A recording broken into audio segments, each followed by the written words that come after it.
So I'm going to talk about the writing situation of the email. Remember, every situation that you're in requires a different set of strategies and a different set of choices. So let's start thinking about writing email as a strategic move. And one of your priorities is to write an email that gets a response and helps you get your work done. So let's talk a little bit about the audience and the goal of emails and then the context or the environment in which your audience is going to be responding. That's very important. We want to think not just about audience priorities, but about the physical location where they are. What are they using to open the email, for example? Are they using a smartphone? Are they using a computer? Is it a laptop? Is it a shared computer? The location and the environment where they read the email is going to shape their ability to understand the email and respond to it. So let's get into some detail about questions we need to consider as we prepare an email. We first think about our previous relationship with this recipient. Is this a formal or informal relationship? Has this been a working relationship or a personal relationship? Next, we want to be asking this question, given the topic here, what doesn't the reader know? And what does the reader already know? Remember, your reader is busy. And so the last thing you want to do is tell them something they're already aware of. You want to only provide them with new information, which saves them time, saves them energy, and helps them get their work done as quickly as possible. Next, your readers always are going to carry emotional responses to what you're writing. If you're suggesting a change that would require a lot of work and a lot of logistics, you're writing into a potentially hostile audience, at least a little bit, an audience that might be hesitant to do what you're asking. If you're writing a request, you might have a hesitant audience. You might be writing to an audience who's getting news that's good news. It could be bad news as well. So you need to be thinking about the emotions of the person who's reading this, because that's going to shape how they read it, how they come to understand it, and what they believe about you with what you put into the email. And that's this question of the emotional mindset that your reader's in.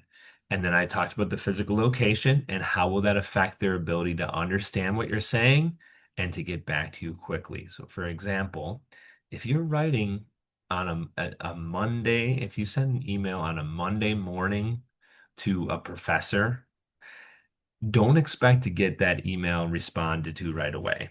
And if it is responded to, expect your professor to be not all there. Um, and that's not true. This is true not just for professors, but for just about anyone you write emails to. You need to think about the day that they're going to read this. How many other emails are piling up at the time? Remember, you're always in competition for your audience's attention. So you need to be thinking about what other emails are trying to get their attention at that time, and what other tasks and what other people are trying to reach them and get something done through them at that time as well. So once you've determined that, you may come up with a better strategy for emailing someone, for example, on a Thursday morning instead of a Monday. You might wait for a little bit. You might email someone at a different time. For example, like if you email somebody on a Tuesday afternoon, they probably don't have a huge stack of emails that you're competing against because they cleared those out on Monday morning. And Tuesday tends to be a pretty slow time for most businesses. Okay, so the physical location and the time, that's the context in which you're responding your email to. These are questions you need to be asking. Another question is your reader going to just skim through this? In many cases, yes, they are. You need to be prepared that they're not going to read your email with a lot of deep attention. And you also need to realize that, especially depending on the emotional mindset of your reader, that they may be reading this as a skeptic, meaning they don't fully trust you, or they're doubtful of what you're asking, or they feel like you have a hidden agenda. This is all questions you need to pose. It starts to get into the emotional mindset of the person you're sending the email to. So we talked about goals. So after you think about audience as part of your writing situation, you need to articulate your goals. Remember, when it comes to communication goals, they should be audience centered and focused on an outcome. So you might say something like, as a result of this email, that's the outcome focused part, my audience will blank. This could be think, feel, know, believe, do, or understand. So it depends on if you're making a request or you're trying to persuade somebody, you're asking for a letter of recommendation, you might be sharing information with somebody. So you might be trying to get someone to change an action. So for example, let's say you're a supervisor, you're trying to ask somebody to come in and do some extra work on Saturday.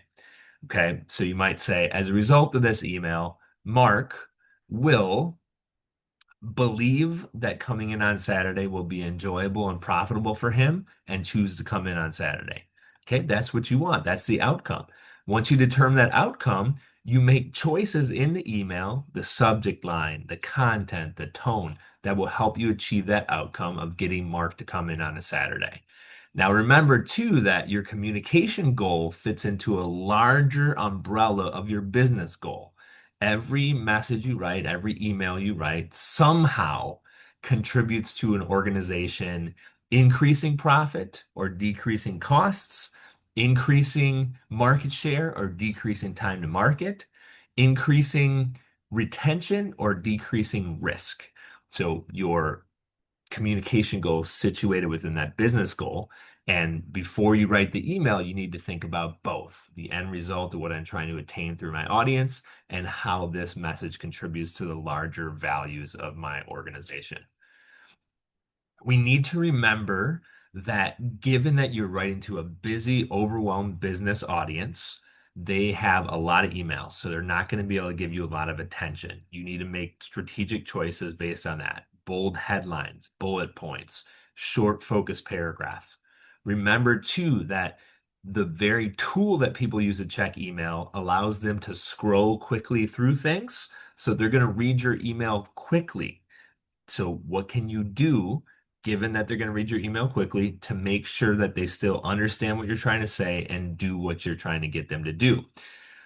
You always have the choice when you're receiving an email, just as your audience does, the choice to delete it, the choice to delay it, or the choice to respond to it. What do you have to do to get on the respond to pile and not the delete pile? We'll talk a little bit more about that in the discussion post for this unit a little later. Because the only glimpse that your audience gets of your email is your subject line, the subject line is one of the most important strategic choices that you make. And we will be talking about some best practices for subject lines that get responses. You're going to actually be analyzing some other students' email inboxes and taking a look at how they prioritize what they're going to delete, delay, or respond to. But remember this. After you pose these questions, after you analyze the situation, you need to craft a strategic subject line that's going to get someone's attention and motivate them to move. And in this case, the movement you're looking for is them to open your email and respond to it. Remember that your audience is going to be reading what you wrote previously as they write their new email. So maybe you can like pose a few questions with bullet points, and then that'll allow your reader to copy the questions and paste them back into the response to you. Just think about your behaviors in the think about the behaviors and the habits of your audience, and then write within those behaviors and habits of the audience. Another habit is that emails are mostly read on screen. So you're going to approach that differently than when you read something in printout. When you're reading a printout, you take more time, you have more focus. When you're reading on a screen, you tend to rush through it and you're competing with a bunch of other things that are trying to get your attention. There's things dinging, there's text messages going off, there's a project that you're working on that's all on the screen, is all in one spot. Your audience does not have the luxury of separating out this email reading project from a bunch of other projects. They're being hit with all these projects. So you're in constant competition with other people sending your audience emails and all the other projects your audience is trying to undertake. So remember on your end, okay, in the environment in which you're sending your message, you often are pressured to respond. You're going to get something that might be urgent, or someone's going to say it's urgent, and that's going to make you want to rush a little bit and want to get through things. Because that happens, proofreading really matters. Another context element of email is that it must be typed. And so you're subject to typos, you're subject to voice to text issues. So check on that. proofread it from your end. Okay. Another thing that you're facing when you write an email is that you don't have any verbal ability. You can't express emotion with tones and you don't have any nonverbal ability. And also, it's a non-emotional thing. When you got a bunch of text in front of you, it's difficult to convey what emotions are behind it. And sometimes you can use emojis. It depends on the audience and the goal. But remember, there's not going to be a lot of emotional help when you're writing an email, helping express your emotions. So you have to think about how can I face that? Another obstacle you face when writing an email is that whatever you say in that email can come back to you. There's a paper trail. We've seen this time and time again with big companies. They write memos and email them to their employees, and then they say something unsavory in that memo, and that memo comes back to them in the press or in court. So think carefully before you choose to send something and before you choose to make a certain word choice or identify a certain detail about somebody that this can come back to you and often will come back to you. Another element of emails is that they're often broken up into smaller paragraphs. And so make sure that each paragraph that you use has a solid topic sentence and that those paragraphs are short and focused paragraphs. Your email also can be shared. It can be easily forwarded to somebody else. So this is another reason why you have to be careful what you say and how you say it. You have to watch your tone. You have to watch the content that you're expressing about someone or someone's work. Those are things to face, and when you're looking at the context of who you're writing to and the context out of which you're writing in emails.